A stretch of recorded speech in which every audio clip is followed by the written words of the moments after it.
Good morning, Ms. Wells. Thank you for coming in. We're going to talk a little bit about the observation I did yesterday when I walked through your classroom, okay? First of all, I love coming to your room. Your kids were all having a great time. I love the way your desks are set up. Your small group station was right there in the front, and it was fantastic.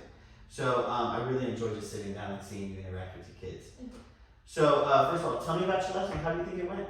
I think it went pretty well for like our first time implementing our new verse plans. Went pretty good. I really want to take advantage of using my time with my really low babies, but also my above benchmark babies. So using that time to work with my above benchmark babies, I want to do comprehension, of course.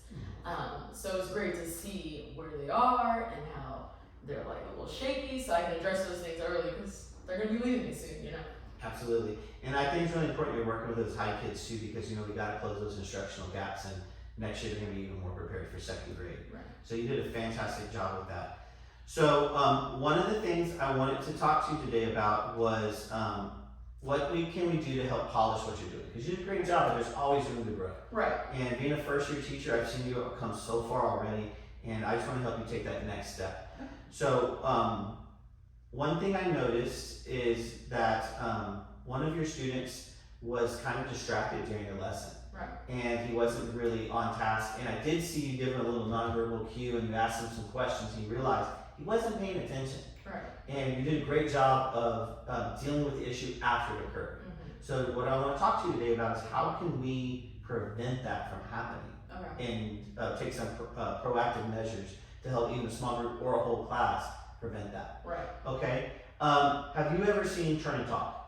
A little bit. A little bit. So what I want to do before we get really in deep in it is show you an example of what Turn and Talk looks like in someone else's classroom. Okay.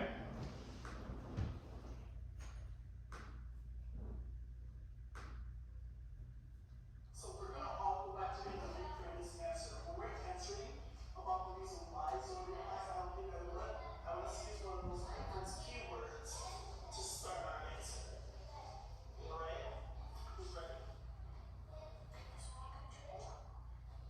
Freeze. Talk first.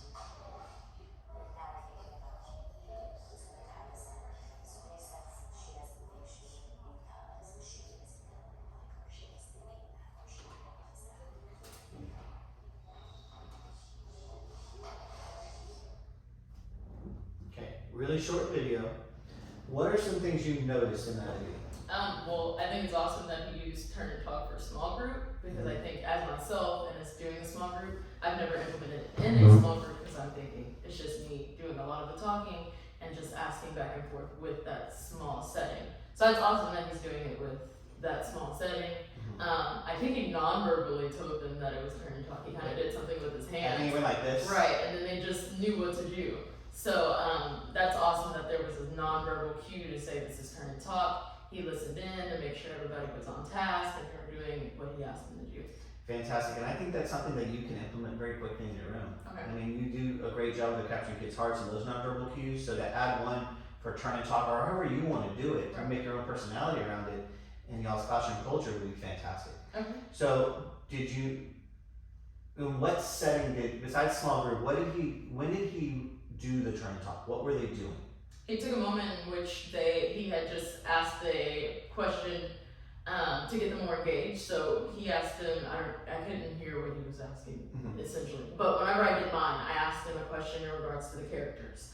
And so when I asked them about the characters, I asked them from me. And then with my 3 or 4, I asked them, and then of course we had my individual that was a little off task. Yeah. So I gave him the tap. So instead of that, I could have said, hey, I'm going to ask you about these characters, so as we read, think about it, and then in a second, we're going to have Turn and Talk, and I want you to talk to your neighbor about who that character was or your favorite character, something in that sense. Absolutely. And I think there's a few different prime areas you can use Turn and Talk with your students. You have high and low kids. Okay. So especially whenever it's accessing prior knowledge and accessing the students' family lives and everything like that, they love to share. Right. But there's only so many you can share with you at a time. Right. So Turn and Talk is an excellent time to get that energy out, because those babies, you can't help but tell you the story. Right. So they can all tell their story, and then you can share, and they can come back.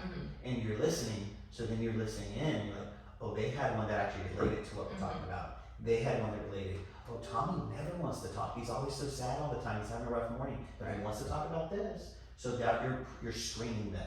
Okay. And that way you can share out those that are going to help the lesson or help those individuals socially or emotionally that never share out and are actually connected to something in that lesson. So fantastic points. Okay. When do you think that you could use the turn and talk during this lesson? Is that specifically with this lesson?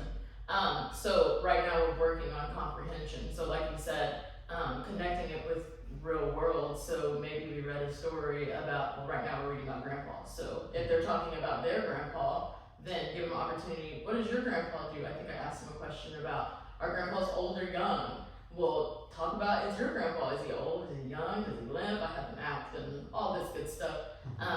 But give them an opportunity to think deeper into the story, but with each other, to get each other's views. Absolutely. And there was one part of your lesson when y'all were reviewing the picture of the front cover, and it's a story about snow or stars or constellations, that one, the awesome vocabulary. And that'd be a great opportunity to have them turn and talk. Tell me about the time you've seen snow. Have you seen snow? No, I haven't. Why do y'all two talk? Why do y'all two talk? Okay. And about stars, and oh, I can't see my house. Oh, we lit those lights, and just quick conversation starters to get them more embedded in it. Especially down here, you don't see snow. So Right. that's unless it's know something about snow. Or maybe they have a preconceived notion that's incorrect about snow. So it's just great opportunities to have those conversations with us. Okay? So what we're talking about doing is adding turn and talk, and that's briefly, 15 to 60 seconds, depending on what the question is and the age of the student, of course. The age appropriate and everything, and you're listening. So you can set a timer, or you can just listen to the fact that, okay, they got their point across, and you have to feel it out and when it's appropriate to stop it. Right. And then how do you want them to share back? Do you want them to write something? If they can summarize, some of your high grades may be able to summarize.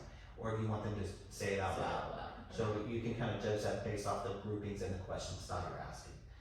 Okay, so we talked about turn and talk. We saw small group. You're talking about small group. When do you think you can use turn and talk in the whole group? Almost every subject. So especially like, I use it a lot in science and social studies, just because those are things, of course they're doing reading and math in real life, but science and social studies really relate to, you know, right now it's weather, and our seasons, and even in ALAR it's seasons.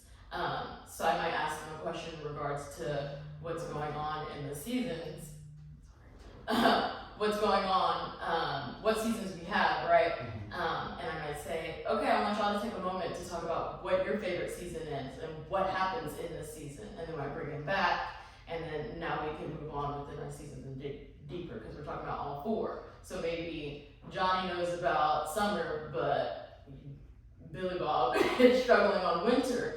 And so them exchanging those things, they learn more about those from each other, and then we bring it back and we all talk about it and share our experience of those seasons. Fantastic. Those are great examples of when to use the whole group. So I'm going to ask you again, what is your action step that you're going to be implementing now? Working on turn and talk within their settings, and giving them opportunity to be more engaged within their settings, and working with each other and getting those experiences. And how long should that turn and talk last? 15, 30 seconds, and just listening in, and then from there, going in and either having them write it down or just asking them as a whole what they discussed and going from there. Fantastic. So, so now what I want to do is I want to practice it a little bit. Okay. Okay? So you're going to be the teacher. Okay. And I'm going to be the student who's not paying attention a little bit, and Okay. you are going to kind of work me through that turn and talk. Okay. So let's pretend like we're in that same lesson you were doing. Alright, awesome. Alright, so today